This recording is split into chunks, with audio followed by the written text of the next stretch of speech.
So hello, you beautiful people. How you all doing? I know it's been only a short amount of time, and I've been showing you how you can make Firefox suck less in the last video, and I've been using Firefox with the new setup.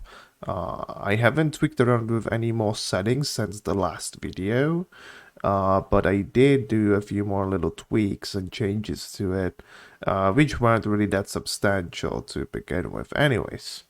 So in today's video, I want to explore how you can give yourself access to webcam inside of OBS, which is something I had to figure out because there's not a lot of information about this on the internet. Well, there is some, but it's like pretty sparse. It varies from configuration to configuration. But this is something I've seen being brought up in. This is partly mentioned in the FreeBSD handbook, which is a godsend when it comes to configuring FreeBSD. But in order to get a full access like everything on your setup, especially if you're planning on doing screencasts or even recording like I'm doing right now on my setup. My setup isn't particularly fast. It's actually pretty slow, especially because of the GPU in here and not enough RAM, at least for my workflow. Some would say that 8 gigs of RAM is plenty, or that even 4 gigs of RAM is enough, but then again, you do not know what I do on a regular basis, and if I say I need more RAM, I really need more RAM. Anyways, so how do you go about setting up everything? So first of all, there's obviously a few more files you'll have to edit. Like there's a few more things. So if we list out the etc directory, which is where all the configuration files are stored, you'll see a bunch of files in here. And one thing you have to keep in mind is that since all of the configurations are in here, there's a few things we would have to change in order to get all the access that we need in order to do stuff with it. So how do we go about this? So if we want to go about this the right way, we would like to, do some changes. So for example, let's open up the devfs rules file. Devfs.rules. And what you add in is a system section with the value of 10 and add this line in there. What this does, it enables to give USB access to everyone that's inside of the operator group in a set mode. This is mostly taken from other sources of the internet and from research, and I've seen that this one works pretty much all the time. So this has been a solid proof of concept when it comes to this stuff. Now, there's there's a few more files you may want to edit, especially the group file. So if we open up the group file in here, this is where all your groups are being managed, all right? And what you need to do is you need to add yourself to the operator group. In case you have it like I have, where root is, you can add more users by adding a comma, and right after that, with no spaces, the username of the next user. The other group you have to add yourself into is the video group, which controls every single video device. So add yourself into that if you didn't. And another one which is called webcamd. Webcamd is a group that takes control of every single webcam on your system. So you want to add yourself into here. Now, that's not all that you have to do in order to gain yourself access. There's actually one more file inside the etc directory you have to edit in order to gain full access to everything, especially when it comes to getting like user permissions to mount stuff and such. So what you need to do is you need to edit a file inside of the etc directory again, which is called sysctl.conf. And what sysctl.conf file is doing, it's basically using kernel values and everything.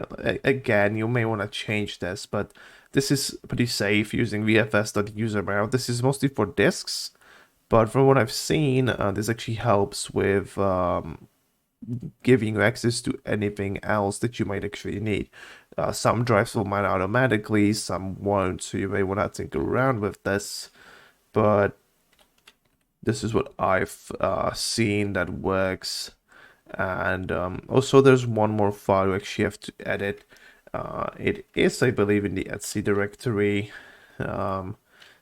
but which one it is, we'll have to see. So it's the rc.conf file, so we will open that. And inside of here, if you've, you know, I haven't written an article about it just yet. I'll be writing one real soon. But if you want to give yourself, if you want to make sure that your webcam works, you want to make sure to add in webcamd enable yes.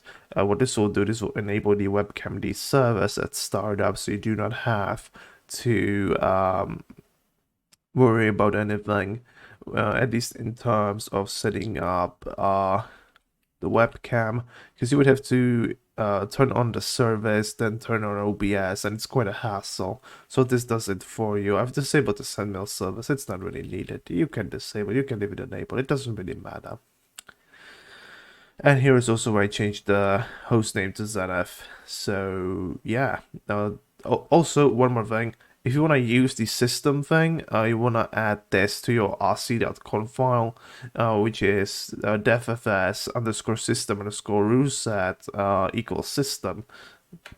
What this will do, this will make sure that you get actually access to the system rule set that we've set in our devfs. So you want to make sure you do that as well, because without it, you will pretty much be lost. And you'll be wondering, why the heck isn't this working? This was supposed to work. Just make sure to add this line in and follow it up with the webcamd enable sys line, which is over here.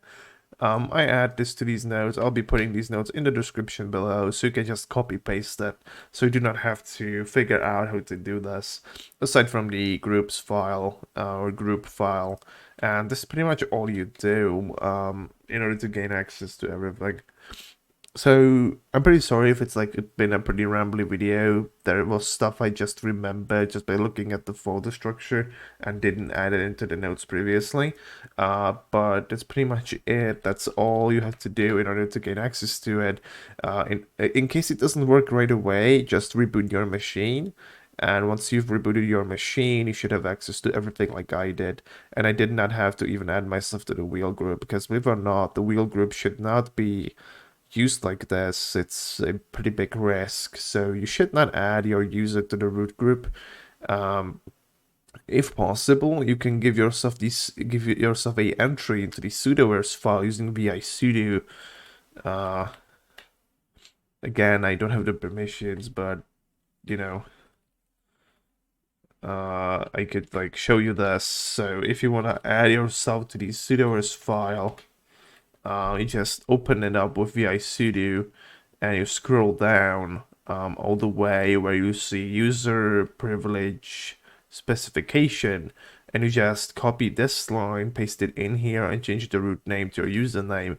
And that's how you do it. You don't have to uncomment any of these, because we didn't add ourselves to either sudo or wheel. It doesn't apply to us, so we have to add ourselves manually in. It's not the best way to go about this, unfortunately, but it's one that I've seen that works pretty much all the time. And that's pretty much it. That's like it. There's not much to talk about. That's like it. That's all you have to do in order to give yourself access to everything. There's really not much. That's like pretty much it. So if this video helped, make sure to let me know down in the comment section below. I'll be making a article or a pretty much a sub page to my website where I'll be talking about getting FreeBSD, like my experience using it for like 1 week. It's been more than a week, so I think it's about time for me to show you or to give you an article I write up on what I've experienced, what I had to overcome. It will be pretty much a pretty plain article, but I will be referencing another one I'll be making real soon, and that's from the standpoint of a developer or someone who considers himself being able to write and make software of his own. So yeah, make sure to like, subscribe. I hope to see all you beautiful people next time.